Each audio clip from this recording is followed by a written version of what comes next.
जय श्रीराम मित्रांनो. तर काय म्हणता, मी तुमचा मित्र संकेत. कसे काय तुम्ही सगळे? मजेत? मी पण एकदम मजेत.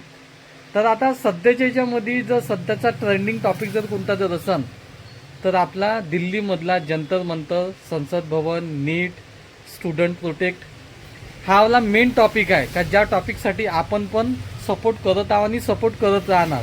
त्यासाठी खूप जणांचा विरोध घेतला आणि खूप जणांच्या विरोधात पण बोललो आपण. पण होऊ शकते त्याच्यामध्ये थोडे पर्सनल रिलेशन खराब झाले, तर ते गोष्ट मॅटर नाही करत. मॅटर करते जर एखादी गोष्ट खरी जर असेल ना, तर काही हो, गांडूपणा नको करा. तुम्ही त्याच्या मागं उभे राहा. खरी आहे ना, तर उभे राहा. पण एखादी गोष्ट जर खोटी जर आहे हा ना, त्यात जर फक्त आपल्या जवळचे नातेवाईक किंवा आपल्या जवळचे कोणतरी किंवा एखादी पॉलिटिकल जर पार्टी वाचवासाठी जर आपण त्या पार्टीच्या मागं किंवा एखाद्या गोष्टीच्या मागं जर उभे राहत असून, चुकीचं असून, तर मग आपण एक नंबरचे गांडू माणसं, मी असं म्हणतो. यात जर चुकीचं जर असेल ना, तर तुम्ही मला अनफॉलो करून टाका, ब्लॉक करून टाका. मला त्याच्याबद्दल काही म्हणत नाही. आपला मेन मुद्दा काय होता का, 20 दिवसापासून CJP नावाची एक पार्टी दिल्लीमध्ये अनशन करून राहिले. अनशनमध्ये काय करून राहिले ते का, त्यांच्या मागण्या काय होत्या. नीट एक्झाममध्ये जो पेपर लीक झाला, तो पेपर लीक नाही व्हायला पाहिजे होता. लीक झाला तर त्याची सगळी जिम्मेदारी शिक्षण मंत्री म्हणजे धर्मेंद्र प्रधान यांनी घ्यायला पाहिजे. त्याच्यानंतर त्यांनी राजीनामा द्यायला पाहिजे. जे 20, 25, 30 पोरांना जे आत्महत्या केली त्यांना काही ना काही कंपन्सेशन किंवा जे काही करू शकतात ते करायला पाहिजे. आणि पुढं याच्यानंतर हे वाली गोष्ट नाही घडायला पाहिजे. ह्या बेसिक मागण्या होत्या आपल्या, आणि या गोष्टीसाठी आपण तिथं प्रोटेस्ट करून राहिलो. त्यासाठी आपण व्हिडिओ बनवून राहिलो, किंवा जेवढं होईल तेवढं आपण, म्हणजे आपण या साईड नव्हतो, आपण विद्यार्थ्याच्या साईड नव्हतं. जरी मी विद्यार्थी नसेल, पण त्या फेजमधून गेलं जेव्हा एखादी पेपर फुटते किंवा एखादी पेपर लीक होते आणि आपण अभ्यास करून जातो आणि तो पेपर होत नाही, त्या टायमात खूप माणूस फ्रस्ट्रेटेड होते. पहिलेच बिन 2-2, 4-4, 5-5 वर्षे त्या नीटसाठी मरमर करून आहे ना, गांड जरून आहे ना, गांडीला पुढे येतपर्यंत अभ्यास करतो आपण. आणि त्याच्यामध्ये जर समजा जर असं जर काही कमी जास्त जर झालं तर लय गांडीची आग होऊन जाते. तुम्ही नाही समजू शकत, जो अभ्यास करते तो समजू शकते. थोडं बोलणं माझं वल्गर होईल, तर त्यासाठी मी माफी मागतो. कारण की 2-4 दिवस झाले या गोष्टीमुळे मी मेंटली आहे ना असं डिस्टर्ब होऊन झालं का, नेमकं कोणत्या साईडनं चालू. तर आता व्हिडिओ बनवण्याचं कारण काय, व्हिडिओ बनवण्याचं कारण असं आहे की आपला मुद्दा काय होता, विद्यार्थ्याच्या हक्कासाठी, विद्यार्थ्याला प्रोटेक्ट करण्याचा आपला हा वाला मुद्दा होता. आपण त्या मुद्द्यासाठी लढत होतो. आता ते गोष्ट काय झाली, जंतर मंतरवर 20 दिवस बरोबर आंदोलन चाललं. तिथून संसदेत जाणार होतं, कारण की त्याच्यावर काही ऑप्शन नाही निघत होतं. आपले मोदी सरकारही काही करून नाही राहिले होते आणि नाही कोणी तिथपर्यंत जाऊन राहिले होते, नाही कोणते मीडियावाले 20 दिवस दाखवलं. त्याच्यानंतर 21व्या दिवशी जवळपास समजा संसदेचा पहिला जो पावसाळी हिवाळी अधिवेशन का अधिवेशन आहे समजा, त्या अधिवेशनामध्ये तिथं जायचं होतं. ठीक आहे, बरोबर आहे. तर तिथं पण गेलो. तिथं गेल्याच्या नंतर तिथं आपलं सगळं गांधीजीच्या मार्गावर काम चालू आहे, सत्याच्या मार्गावर आणि सत्य, अहिंसा, प्रेम याच कामावर आपलं काम चालू होतं. तिथं नाही कोणाच्या बद्दल आपल्याला काही शिवागादी करायची होती, नाही तोडफोड करायची होती, नाही काहीच करायची होती. तिथपर्यंत गेलो आपण. तिथं गेल्याच्या नंतर लाखो विद्यार्थी पूर्ण देशातून, पूर्ण राज्यातून आले, कारण की नीट तर सगळ्या राज्यातले देते, कारण की या देशाच्या लेवलची एक्झाम आहे. बरोबर आहे. सगळेजण गेले तिथं, सगळ्यांना तिथं सपोर्ट केला, ही बरोबर आहे. त्याच्यानंतर तिकडे जे सरकारमध्ये आहे तर त्याला दंगे वाढवायचे नव्हते, संसदेत कोणी घुसलं नाही पाहिजे किंवा अजून काही कमी जास्त नाही झालं पाहिजे, त्यानं त्याची फोर्स लावली, त्याचे बरोबर आहे. त्याचं काम होतं तुम्ही फक्त अडवा. लाठीचार्ज करणं हे चुकीची गोष्ट आहे. मी या गोष्टीचं अजिबात समर्थन नाही करत. कारण की लाठीचार्ज करत आहे तुम्ही, कोणावर लाठीचार्ज करत आहे. कारण की विद्यार्थी तिथं प्रोटेस्ट करायसाठी आले, विद्यार्थ्याचं आंदोलन होते, तुम्ही विद्यार्थ्यावर लाठीचार्ज केले, या गोष्टीचा जाहीर निषेध करतो. त्याच्यानंतर तिथं कोणी ते बिना वर्दीतले पोलीसवाले होते किंवा वर्दीतले पोलीसवाले होते, त्याच्या नेमप्लेट नाही. कोणी 60-60, 70-70 वर्षाचे असे म्हातारे कलकल हाले ते लोक तिथं पोलीसवाले म्हणून आले. या गोष्टीचा जाहीर निषेध. दगडफेक झाली तिथं. आता दगडफेकीचा विचार असा आहे की कोणाचं असं मत आहे, जो दगडफेक झाला तो विद्यार्थ्याकडचा झाला. पोलीसवाल्याचं म्हणणं आहे का विद्यार्थीकडून दगडफेक झाला. विद्यार्थ्याचं म्हणणं आहे का पोलीसवाल्याकडून दगडफेक झाला. पण ते दगड आणले कोण, त्या गोष्टीचा सगळ्यात महत्त्वाचा. तो तिथं टिप्पर येऊन आहे, व्हिडिओमध्ये क्लिअर दिसत आहे का टिप्पर येऊन आहे. सगळ्यात पहिले त्या टिप्परच्या मालकाला पकडायला पाहिजे. बापू ह्या टिप्पर कोणाचा, तो सांगन. ड्रायव्हरने नेऊन ठेवला, ओके, हे गोष्ट फाईन, कारण की तो मालक नाही येऊ शकत. ड्रायव्हरला विचारायला पाहिजे, त्याला पक्क जोडायला पाहिजे सगळ्यात पहिले का माधवचोदा तू सांग हा टिप्पर कोणाचा. मग तो आहे ना क्लिअरली नाव सांगते का मला या पर्सननं सांगितलं. मग तो पर्सन नेमका सरकारच्या साईडनं आहे का सरकारच्या अपोजिटमध्ये आहे, तो आला विचार करायला पाहिजे. जर तो सरकारच्या साईडचा आहे म्हणजे तो टिप्पर सरकार म्हणजे मोदी सरकारनं आणला किंवा BJP सरकारनं आणला. तो जर टिप्पर जर समजा जर उपोषण करणाऱ्याच्या साईडनं आहे, आंदोलन करण्याच्या साईडनं आहे, तो आंदोलनाला टिप्पर झाला. क्लिअर. ह्या गोष्टी क्लिअर करायला पाहिजे, बरोबर आहे. त्याच्यानंतर तिथं प्रत्येक राज्यातून प्रत्येक पार्टीचे लोक जाऊन राहिले, जे पण BJPच्या विरोधात आहे. काही हरकत नाही, जायला पाहिजे. आता त्या जंतर मंतरवर जेव्हा उपोषण चालू होतं, सोनम वांगचूक साहेब होते, त्या ठिकाणी कोणती तरी एक बाई येऊन राहिली, ते म्हणून राहिले फक्त अल्लाचं नाव देईल. अबे पण तुम्ही बाहेर भोके आहे का? तुम्ही उपोषण चालू आहे विद्यार्थीसाठी, तिथं अल्ला, राम, मुसलमान, हिंदू, शीख, ईसाई विशेष ना आला ना. कारण की जो पण विद्यार्थी आहे तो कोणत्या धर्माचा नाही, तो देशाचा आहे, देशाची नीट आहे. अल्लाचं नाव राहतं, विशेष ना आला. त्याच्यानंतर जय भीम जय भीम, काय विषय काय पाहिजे तिथं? जय भीम जय भीम. कोणतरी एक कॉमेडी मॅन येते येऊन राहिला तिथं, आणि तो तिथं म्हणून राहिला सीता का पती नीता का पती. विषय काय आहे त्याच्यामध्ये? अरे त्याच्यात सीताचा पती न नीताचा पतीचं नाव काय ना. तुम्ही आले कायसाठी? तुम्ही आले विद्यार्थ्यासाठी, विद्यार्थ्याला समर्थन द्यासाठी. तुम्ही नीटवर बोला, विद्यार्थ्याच्या समर्थनावर बोला. ह्या फालतू गोष्टी काऊन करून राहिल्या?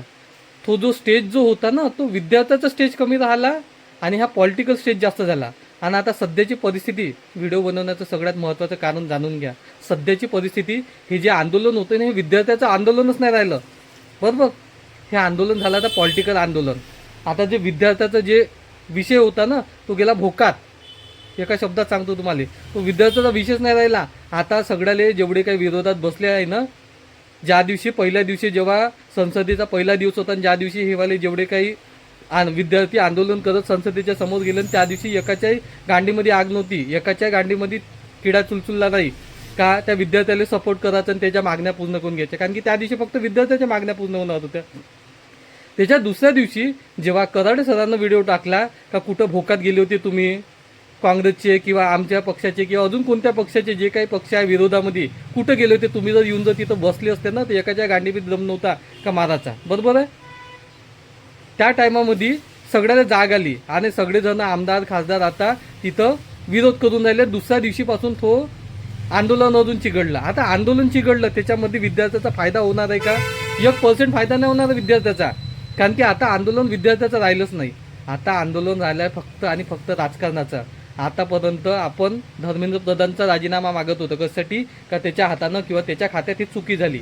आता तो विषयच नाही राहिला. आता डायरेक्ट राजीनामा आला मोदीवर, का मोदी तुझ्यामध्ये कॅपॅसिटी नाही राहिली. आता कोण म्हणते कॅपॅसिटी नाही राहिली? कॅपॅसिटी नसते तर गेल्या 15 वर्षापासून सत्तेत असतं, बहुमत भेटलं असतं, राज्यात आमदार खासदार निवडून आले असते. तो का करत आहे का नाही हा त्याचा वैयक्तिक प्रश्न आहे. तुमच्यात कॅपॅसिटी आहे, मग तुम्ही पण करा ना. खूप जणांचं असं म्हणणं आहे EVM हॅक करते किंवा EVM हॅक होते. मी पण त्याला सपोर्ट करून टाकेन, पण मी काय म्हणतो तुम्ही पण करा ना. EVM काय आताच आलं का? EVM गेल्या 25 वर्षापासून 30 वर्षापासून आलं. मग तुम्ही काऊन हॅक नाही केलं? तुम्हाला चान्स होता ना, मग तुम्ही त्याला सत्तेत काऊन येऊ दिलं? मी यात नाही BJPचा भाग घेत आहो, नाही काँग्रेसचा सपोर्ट देत आहो. मी विरोध कोणाचाच नाही करत आणि सपोर्ट कोणालाच नाही देत आहो. मी फक्त सत्तेच्या साईडनं विचार करतो का हे गोष्ट काय चालू आहे. मी माया पॉईंट ऑफ व्ह्यूनं आणि जे चालू आहे त्यांच्या पॉईंट ऑफ व्ह्यून सांगत आहो. मी कोणाकडून भाग नाही घेत आहो, नाही कोणाचा सपोर्ट देत आहो, नाही कोणाचा विरोध करत आहो. मी फक्त सांगत आहो का जे चालू आहे त्या गोष्टीचं. आता फक्त जे आंदोलन चालू आहे ना, त्या आंदोलनाचा एकच उद्देश आहे की हे सरकार बदललं पाहिजे. सरकार बदललं पाहिजे, मग कोणाचं सरकार आणायचं तुम्हीच सांगा ना. हिंदूचं सरकार जर बदलून जर अजून दुसऱ्याचं कोणाचं सरकार जर आणायचं असेल, फायदा काय त्या गोष्टीत? आता इथं हिंदू किंवा कोणत्या जातीबद्दल मी बोलत नाही, पण जे सरकार व्यवस्थित 15 वर्षापासून चालत आहे, मी असं नाही म्हणत का ते खूप चांगलं काम करत आहे, पण तुम्ही जर 15 वर्षाच्या 12 वर्षाचा जो काय आता यायचा इतिहास झाला, याच्या अगोदरचा काळ जर पाहिला तर त्याच्या कम्पेअरमध्ये कुठं नाही कुठं बेटर आहे. पेपर लीक होतो त्याच्या अगोदर मी असं नाही म्हणत. पेपर लीक झाला किंवा कोणताही कांड झाला किंवा कोणताही फ्रॉड झाला तर डायरेक्ट त्या गोष्टीसाठी आपण विरोध करत होतो, बरोबर आहे. आणि त्याच्यात राजीनामे होत होते, हे गोष्ट बरोबर आहे. आताच्या टायमात यांना राजीनामे द्यायला पाहिजे. नाही देत आहे राजीनामे न देता ज्या गोष्टीमुळे घडलं त्या गोष्टी करत आहे. आता हे कशासाठी घडलं? आता पेपर लीक करून कोणत्याच मंत्र्याला फायदा नाही जास्त. मला नाही वाटत एवढा फायदा असेल. तुम्हाला सांगू फायदा कोणाला येतं? फायदा आहे सगळ्यात जास्त कोचिंग क्लासेसवाल्याले. जो एक मुद्दा उचलला होता कोचिंग क्लासेसचा, कुठं? बच्चूभाऊ कडू जे आपले अचलपूरचे आमदार आहे, आता झाले विधान भवनावर गेले होते, त्यांनी हा मुद्दा उचलला होता का कोचिंग क्लासेसवाले मनमानी पैसे घेत आहे. आणि पोरं किंवा त्याचे बाप मनमानी पैसे देण्याचं कारण सांगू, हेच एक कारण आहे. ज्या नीटचे आहे ना स्पेशल मोठे मोठे इन्स्टिट्यूट चालते, 1-2 इन्स्टिट्यूट सील झाले किंवा 1-2 इन्स्टिट्यूटवर काही चालू आहे कारवाई, मी असं नाव नाही घेत किंवा कोणाला क्लिअरली नाही म्हणत, पण हे गोष्ट 100% आहे का कोचिंग इन्स्टिट्यूटचा रिझल्ट टॉप लागला पाहिजे आणि तिचे पोरं जास्तीत जास्त सिलेक्ट झाले पाहिजे. म्हणून जे कोचिंग इन्स्टिट्यूटचे जे ऑनर राहते हे काय करते, पोराईकडून लाखो रुपये घेते आणि करोडो रुपये सिस्टममधल्या एखाद्या पर्सनला देते का तू पेपर लीक मार, त्याच्याला 50% जरी पेपर जरी भेटला तरी मला समाधान आहे. म्हणजे पोरं पास अभ्यास न करता 50% प्लस राहील. जे पोरं अभ्यास करू करू मधू 50%च्या पर्यंत नाही पोहोचत, हे पोरं 50%च्या प्लस राहील ना, त्यानं काय होणार आहे, रिझल्ट 1 नंबर टॉपमध्ये लागणार आहे.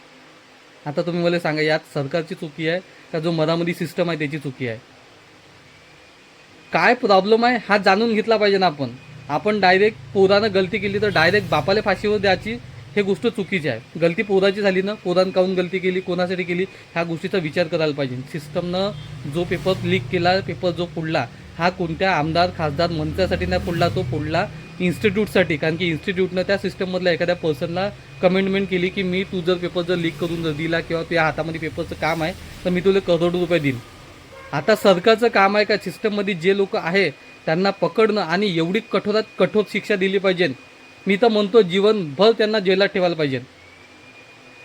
हे गोष्ट प्रत्येकाला जेव्हा याच्यानंतर जेव्हा पण कधी पेपर लीक होईल ना त्या टायमात समजलं पाहिजे. आपल्या देशामध्ये सगळ्यात महत्त्वाचं सांगू का, कायदे एवढे कच्चे आहे आणि शिक्षा त्याच्यापेक्षा कच्ची आहे. मर्डर करा किंवा काही करा 2-4 वर्षात जेलाच्या बाहेर निघतो हे पक्का आहे.